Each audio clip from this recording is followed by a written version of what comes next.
Il y a plus de 50 ans, elle représentait déjà la nouvelle arme d'un arsenal secret.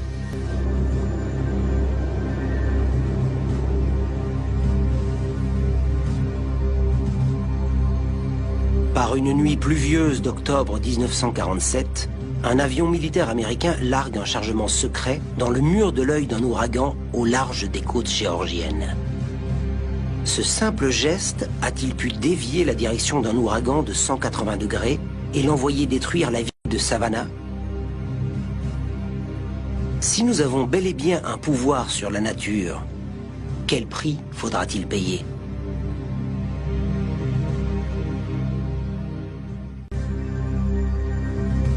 Ce désir de détourner les phénomènes naturels a donné naissance à la première expérience à grande échelle de modification climatique. Il s'agit du projet Cyrus.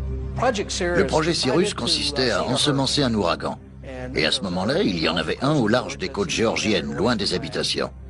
Ils ont envoyé un avion dedans et l'ont ensemencé. Quand j'ai lu le journal et que j'ai vu ce qu'ils avaient fait, j'avais l'impression de voir des enfants jouer avec une panoplie du parfait chimiste. Si on mélangeait le tout pour voir ce qui se passe.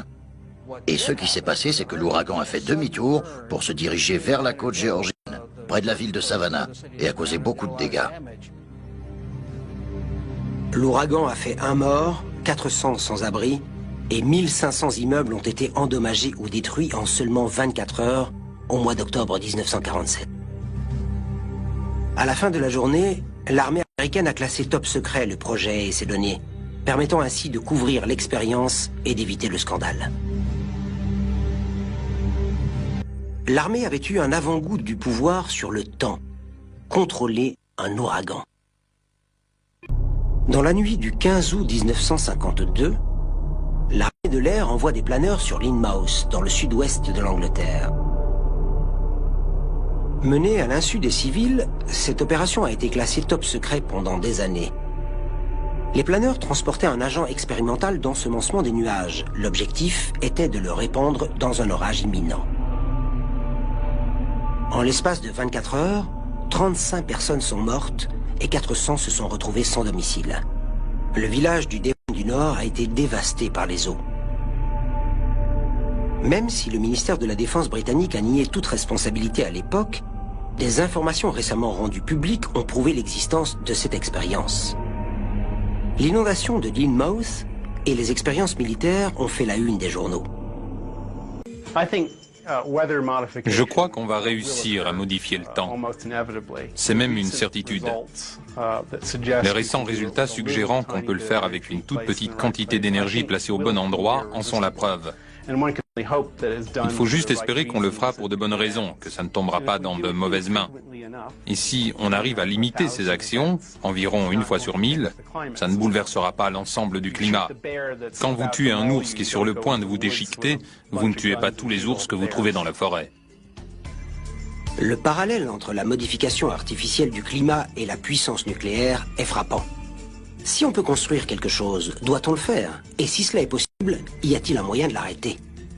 Des réponses que devrait apporter le High Frequency Active Aural Research Program, ou HAARP, dirigé conjointement par l'armée de l'air et la marine des États-Unis. L'objectif de ce projet? Des recherches en communication. Mais pour nombre de scientifiques à travers le monde, dont le détenteur du brevet, ce programme a une autre capacité plus insidieuse. Une manipulation expérimentale de l'atmosphère dans le but de contrôler le climat.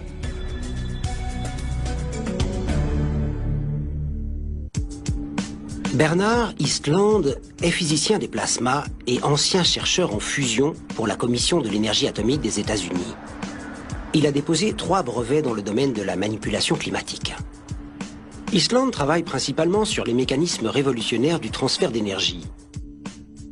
Et c'est pour cette raison que la compagnie pétrolière Atlantic Richfield a fait appel à lui pour résoudre un problème unique.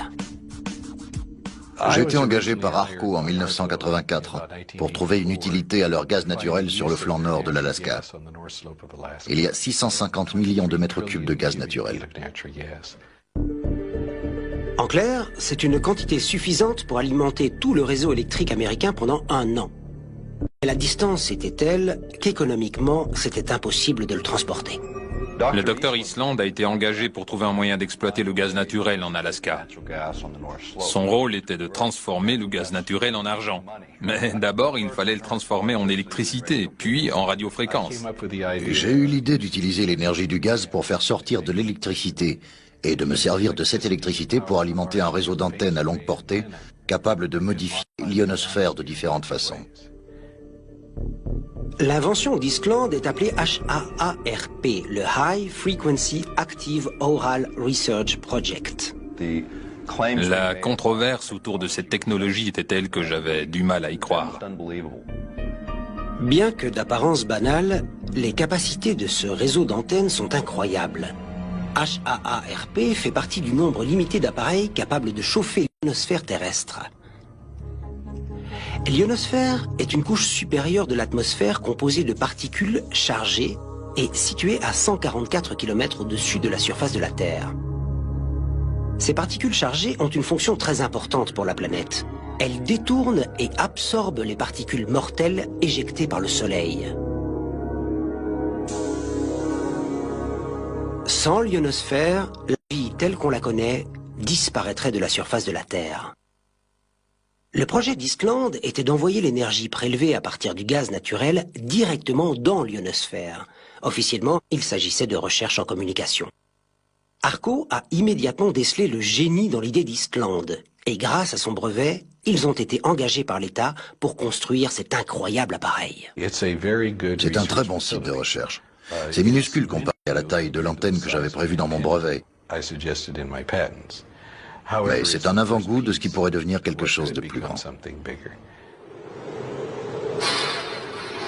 Mais cette première conception est le plus grand radiateur ionosphérique du monde. Il peut chauffer plus de 1000 km² d'ionosphère jusqu'à 50 000 degrés. C'est aussi un système à réseau phasé, ce qui signifie qu'on peut rediriger et l'orienter vers la destination voulue. Vous pouvez envoyer ces ondes où vous le voulez. Ce qu'ils ont découvert, c'est qu'en envoyant des radiofréquences dans l'ionosphère et en la ciblant comme ils le font avec ce type d'instrument, ils obtiennent un effet de réchauffement. Et ce réchauffement soulève l'ionosphère dans un diamètre de 50 km, ce qui modifie les systèmes de pression localisés et peut-être même le trajet des jet streams. Le fait de détourner un jet stream est un accomplissement monumental pour l'homme. Le problème, c'est qu'on ne peut pas régler le système correctement. Les conséquences du réchauffement de l'ionosphère sur le long terme sont inconnues. La modification du climat à un endroit peut avoir un effet catastrophique sur le reste de la planète. HAARP a déjà été accusé de modifier le climat. En 2000, un article publié dans le Scientific American a révélé qu'un changement dans un jet stream au-dessus de Gacona en Alaska avait poussé les vents froids vers le sud, provoquant l'apparition d'une tornade en Floride. Les probabilités pour que HAARP soit utilisé comme arme de guerre s'amenuisent.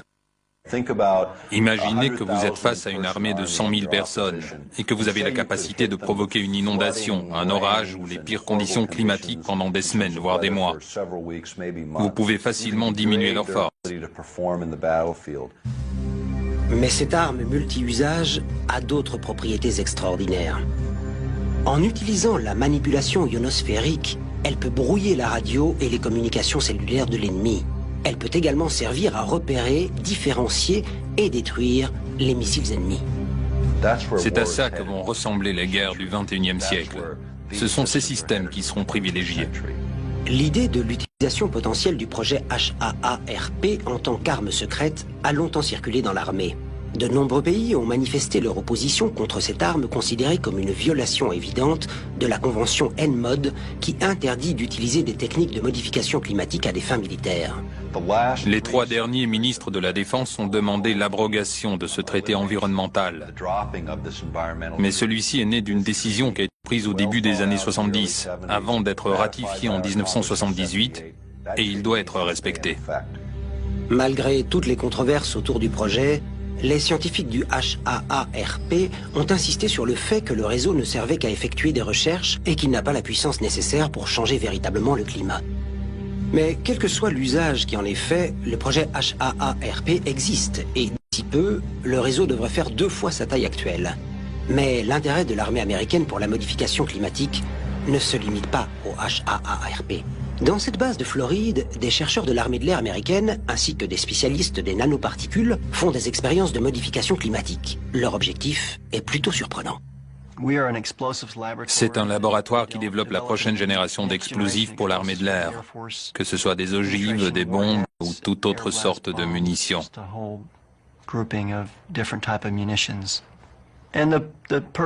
L'objectif, c'est de détruire des choses et de stopper l'ennemi. C'est le rôle de l'armée de l'air. Gagner la guerre et faire des dégâts dans le camp adverse. Au cours du prochain siècle, le plus grand défi de l'homme sera de contrôler et de réparer les dégâts qu'il aura causés à l'environnement. De nombreux projets de géo-ingénierie sont déjà en cours. L'un d'entre eux envisage d'injecter d'importantes quantités de poussière dans les couches supérieures de l'atmosphère, reproduisant une énorme éruption volcanique.